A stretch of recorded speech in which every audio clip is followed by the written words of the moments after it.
Most of us have had the pleasure of growing up in the suburbs, where overmowed green lawns, poorly trimmed trees, and cookie-cutter houses line the two-way streets. It can be a peaceful and quiet existence, or you could have the wrong neighbors. Not just the kind that commit crimes, but the ones who have too much free time that they spy on their own neighbors. This is a review for the cult classic 1989 Tom Hanks movie, The Burbs.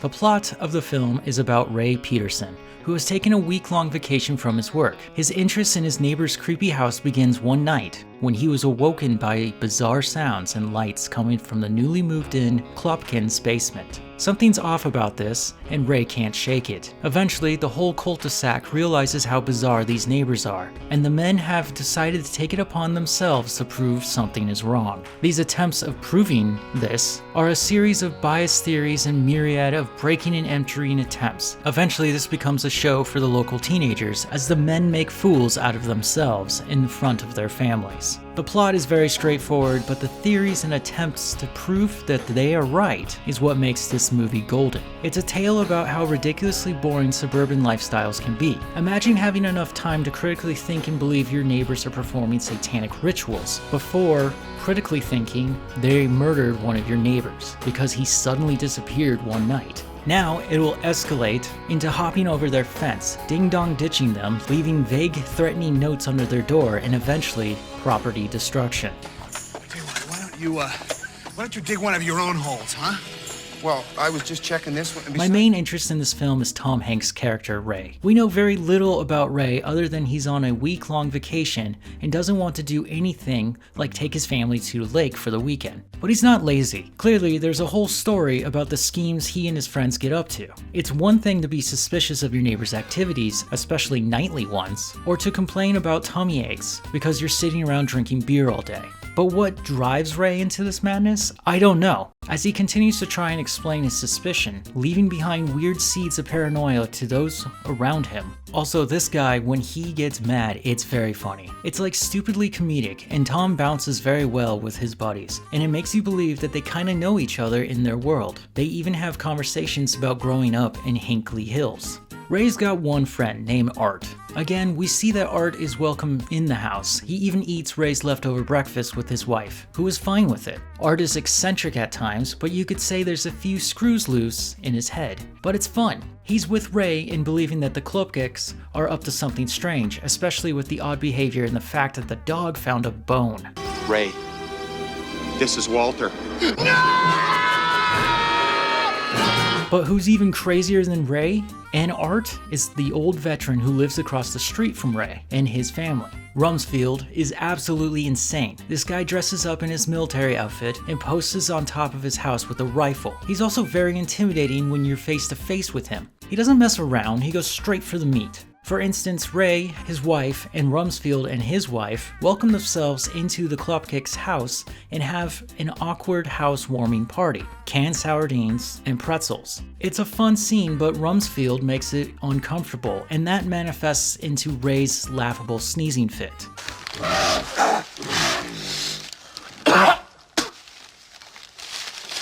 While these men go gallivanting about trying to solve the mystery of what the Klopkins are up to, the Klopkins also reveal themselves to be a harmless, unorthodox family who moved in overnight, with the leader of the house, Dr. Klopkin, being an esteemed doctor, which makes the men look bad when the local authorities arrive for obvious reasons. Again, this film fleshes out the fine line between campy comedy and a murder mystery plot that they just can't solve because they're too ignorant to understand not to bother with your neighbor's private affairs. Is there a lesson? I don't know. There isn't much backstory either. You basically watch it from the beginning to the end. We don't know what most of these people's personal lives are like, but you don't need that for a movie. I don't need lore all the time.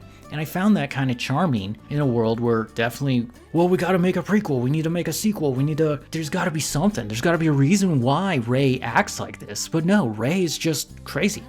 Everybody seems to just be crazy, and that's just the answer. And then once you realize everyone's crazy, they're just normal at that point. So now it's just a story about normal, weird people being bored, stuck at home. Why are they stuck at home? Again, there's no backstory. It's kind of cool. It's really fun. What, do you want me to move?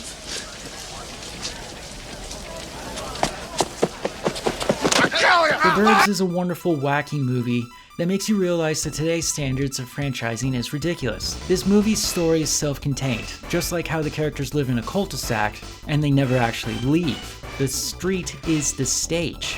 Tom Hanks shows up and he's got talent, especially with his blow-ups and his ability to change from a campy comedy to a serious house owner.